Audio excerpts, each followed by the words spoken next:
What would happen if you only ate one meal a day for 30 days? Just once a day for 30 days. Well, a lot of people would probably say that they would get hungry, but what we want to understand is more about the changes and the behavior, the physiology of change that can assist us in making these changes. So hunger is just a sensation, and it's mostly based on habits. That whatever habits you have, whatever behavior you engage in habitually, creates a conditioned expectation. Your body is led to believe that things are going to happen a certain way. And your body adapts by making changes at the cellular level, because it can increase and decrease physical tissues. It can make metabolic changes. It can increase or decrease, upregulate or downregulate enzymes, hormones, mitochondria, energy production. And you even make neurological changes. Your body constantly makes new synapses and breaks down old synapses that you don't need anymore. So it rewires your nervous system and your behavior, and it lays down physical pathways that are different if your behavior and your environment changes. The biggest obstacle for most people to change is that they think they are the way they are. I hear that all the time. That's just the way I am, and my dad was the same way, and it runs in my family, and that's the way we've always done things. But it doesn't work like that. If you're eating 6 times a day, it's because you learned to eat 6 times a day. And if you eat 3 times or once a day, it's because you learned to eat that way and your body started expecting it. So what we really want to get into is to understand change. Is change really difficult?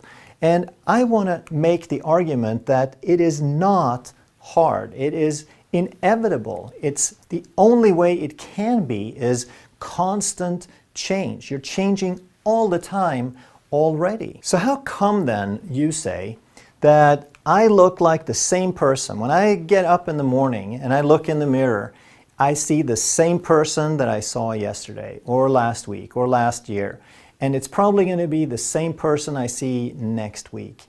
Well, here's how it works. It's not the same person looking back at you, because you are 90% new cells since last year. The person you're looking at today versus last year, 90% of those cells are different. Old cells break down and you have to make new ones. So if they look the same, it's because you made more of the same. The other way you want to think about this is that your nervous system is processing billions of bits of information every second. It receives information, it processes information, and it issues commands, it signals, it orchestrates the body.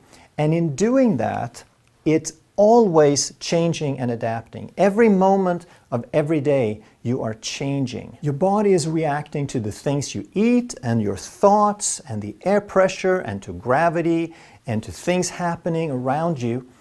And if it looks like you are the same, it's not because you stayed the same, it's because you changed, but you recreated the same thing. The way the body changes is called adaptation. And I love to observe these everyday things and really sort of think about them and be in awe of how incredible the body is. So one example is when I'm walking on the mountain trail, and I have a heart rate monitor and I look at the heart rate, and I'm walking on the flat, and then as soon as it starts going up even a couple of degrees, my heart rate goes up. Isn't that incredible? There's some intelligence in my body that knows that the conditions are changing and we're going to need more oxygen delivery, more blood flow to cope. So automatically, I don't have to think about it. I don't know how to do that. My body knows how to do that. It just blows me away. I'm in awe. I love to watch these things. Then if you do things on a regular basis, now the body gets so good at it that it anticipates. You don't even have to get up on the incline. It observes, and as soon as you get even close, your heart rate goes up a little bit just in anticipation, just to be ready. If you do this and your body gets better at it, then you start creating long-term changes.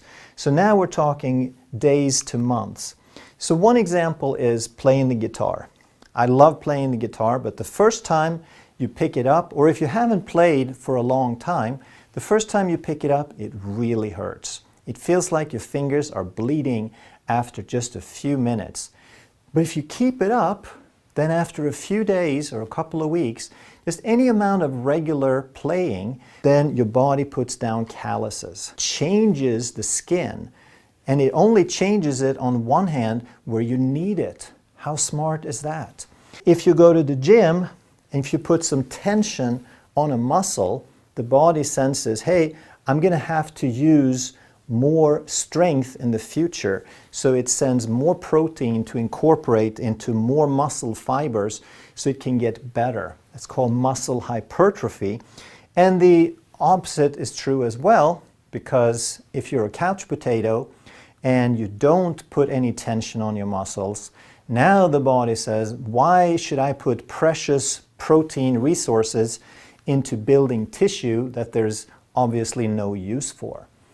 So that's called atrophy. If you're working on your endurance, now your body increases your blood distribution capacity. It will make more blood capillaries. It will increase your red blood cells to increase oxygen delivery. It will upregulate enzymes involved in energy production. It will increase the number of mitochondria so you can make more energy and use more oxygen.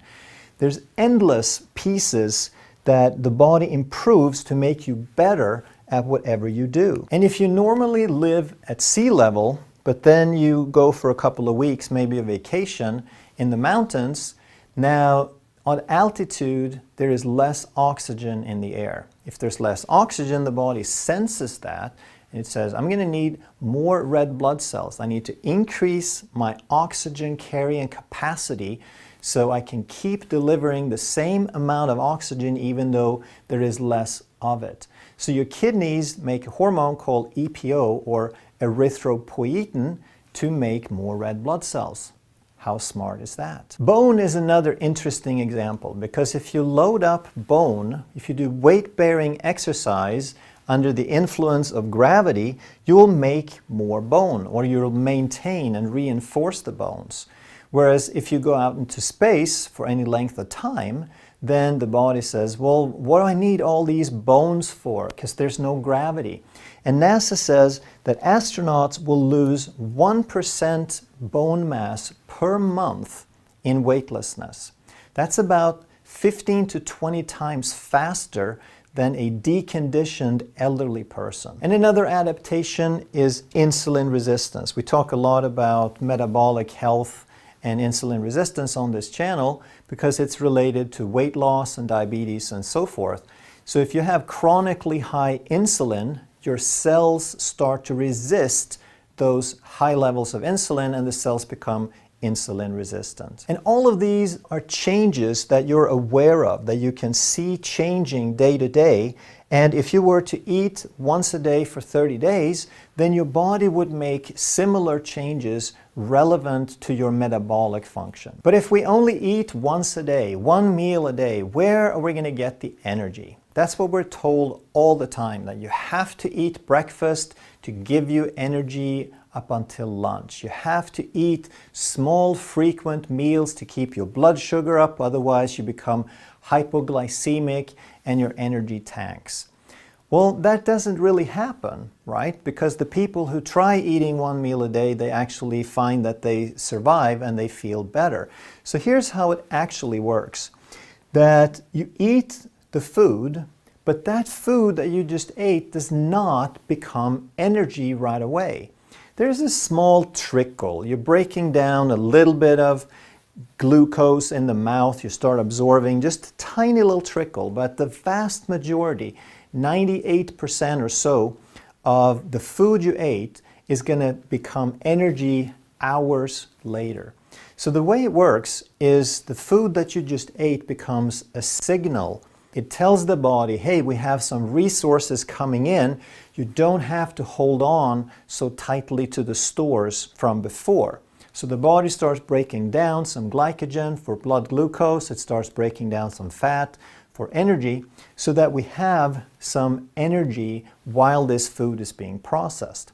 And then in the next couple of hours, you break down the food, and after a few hours, some of that food is used up as energy, and a lot of it becomes stored as fat and carbohydrate. Those are the two primary storage forms of energy in the body.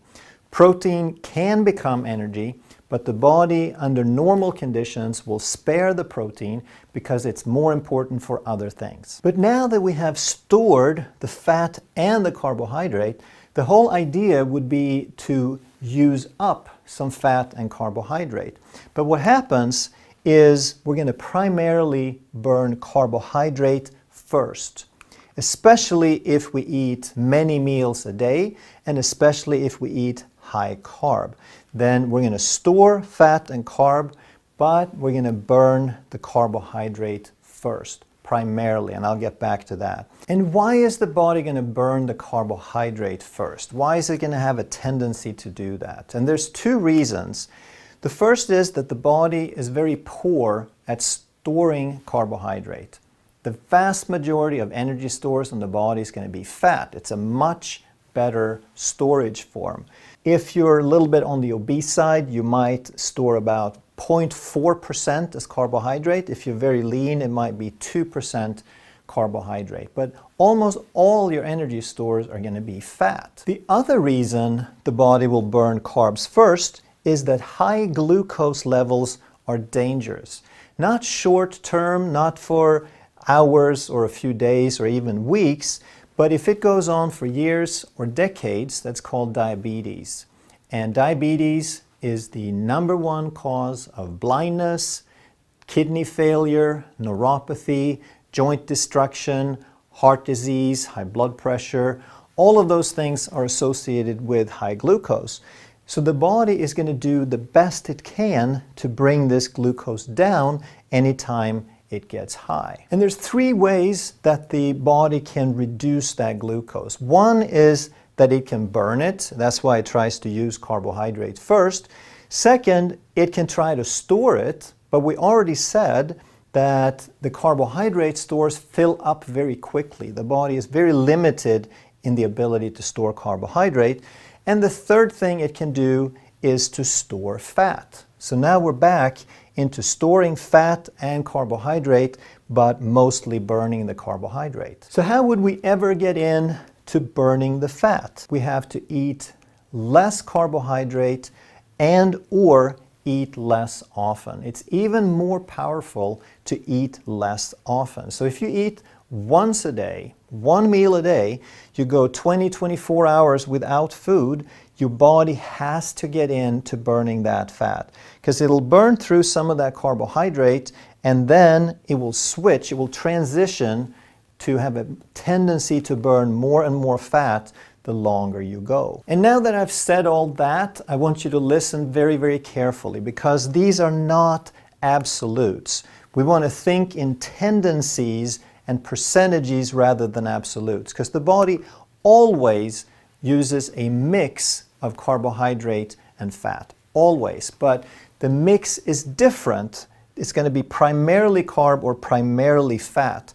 And here's how you want to think about it, that depending on where you are on the insulin resistance, on your metabolic health, then you're going to be either on the red side if you are a high carb diabetic person, or if you're a metabolically healthy low carb person, you're going to be on this end.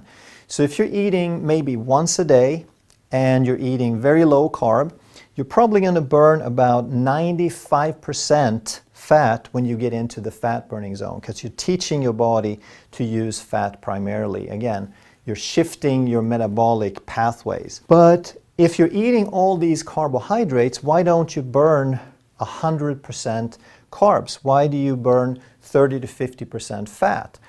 Because some of these carbs that we talked about, they get converted into fat. There's always a flux. There's always a transition of glucose becoming fat.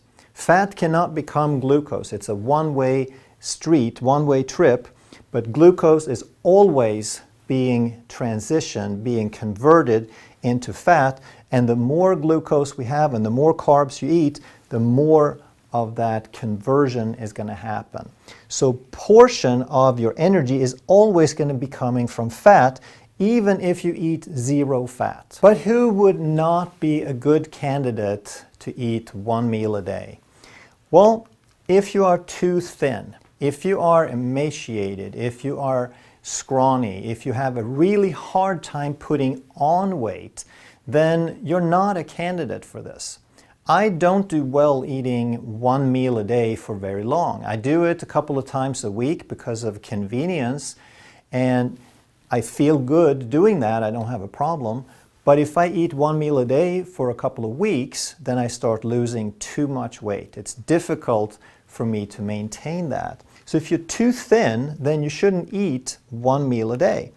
If you are pregnant or breastfeeding, you are eating for two, and that's not the best time to experiment. Your body, as you well know, is crazy enough with everything going on. So that's not when you want to make changes. If you are a small child or a growing child or teenager, then that also is not the best time to make far-reaching changes. Anything else? Well, it would be any kind of condition. If you have a digestive disorder, if you have anything else going on where you feel you need more, if your body isn't ready to make those kind of changes, just use your common sense. So if you fit any of these, does that mean you have to eat 6 times a day? No. I would recommend that for most people, you can safely eat 2 to 3 times a day in a 6 to 8 hour period. And if you eat good solid foods with a good mix of meat, vegetables, and fat, then you're going to get plenty of nutrients to fill you up and sustain you. So now that you understand the physiology of change and you know that you can do this, what's going to happen if you eat once a day for 30 days? You will probably get some hunger and some discomfort. And if you are a carb addict, if you've been eating 6 times a day, you might have more discomfort. If you're metabolically healthy, you might have very slight discomfort. But the key to understand here is that it's very short term. Your body adapts physiologically very, very quickly. So we're talking a few days, and then your body will be on track with your new habits. And what you find then is you actually have less hunger, because now you taught your body to burn fat. You taught your body to use the reserves more efficiently. And they often say that it takes 21 days to change a habit. And I don't know if that's a magic number, but I think it's a good rule of thumb. So if you go 30 days, then you've got the 21 plus a little bit of extra, which means that you have probably created a new habit. You have rewired your nervous system. This is what your body expects now, and it becomes easier and easier to maintain it. One of the most important changes you will probably see is a change in blood glucose and insulin. They will both have a tendency to drop, and they are related to something called syndrome X, or metabolic syndrome. And that's associated with the majority of degenerative disease, chronic degenerative disease, like type 2 diabetes, high blood pressure, cardiovascular disease, stroke. They're all part of metabolic syndrome. And if you eat once a day for 30 days, you will start healing your metabolism. You'll start teaching your body better metabolic habits. You will learn how to start using some of those stores, and you will be dramatically reducing your risk of chronic degenerative disease. A lot of people will also start losing weight. Some people with the most stubborn weight may not see this immediately, but 80-90% of people will probably have a significant weight loss. And then we get into some of the quality of life. You will find that it's a huge time savings. If you're only going to eat once a day, it doesn't take that long. And you can also increase the quality of your food. You have time to create a gourmet meal every day, basically, because you're only going to eat once. You can take the time to do that. You'll also find that because your metabolic health is improving, now you start burning some fat stores, your energy becomes more stable. You're not dependent on topping off your blood sugar every couple of hours. Your mood improves, your energy is much more stable. And because of this, you also find that you have more freedom because your life no longer revolves around a feeding schedule. You don't have to structure your entire life around where am I going to find food. If you get to food, you eat. If you don't, you're going to be fine anyway. So let's say you do one meal a day for 30 days. Then what? Well, it kind of depends on where you are. What were your aspirations? What did you hope to accomplish by doing this? If you're done, then you can start playing around with some other things. But if you still have some ways to go, then you keep it up. You do another 30 days and another 30 days and so forth. And there's nothing wrong with changing it up a little bit, but by now you're so good at this, your body is so adapted, it's very easy to go with one meal a day. However, if your weight is very stubborn, or if your blood glucose, or if your fasting insulin is just really stubborn, it won't budge. Now what can break that plateau is to add some longer fasts. So if you are used to eating one meal a day, if you got your body conditioned to that, then it's very easy to just skip a whole day entirely. And by the time you wake up the next morning, you've probably gone at least 36 hours. And then if you make it to lunch, you have 42 hours. So doing these little bit longer fasts can typically break those plateaus and get you much deeper into that fat burning. So let's say that you've done one or more 30-day periods with this, and now you have reached a good weight or a good blood glucose, or you reversed your type 2 diabetes or your cholesterol values. Then what is you start playing around with it. So now for some people, they're going to be fine eating one meal a day. Like I said, for myself, I have a hard time maintaining my ideal weight. I get too skinny. So I like to increase, and I eat 2 or 3 times a day in a 6 to 8 hour period. So this is going to be different for different people. Just play around with it and see what works for you. And then from time to time you watch this video again, because every time you're tempted to think of yourself and say, I am the way I am, you scratch that thought and you remind yourself that I am the way I recreate myself moment to moment. Change is inevitable. Change is easy. If you're going to change, then why not change into something that you'd rather be? If you enjoyed this video, you're going to love that one. And if you truly want to master health by understanding how the body really works, make sure you subscribe, hit that bell, and turn on all the notifications so you never miss a life-saving video.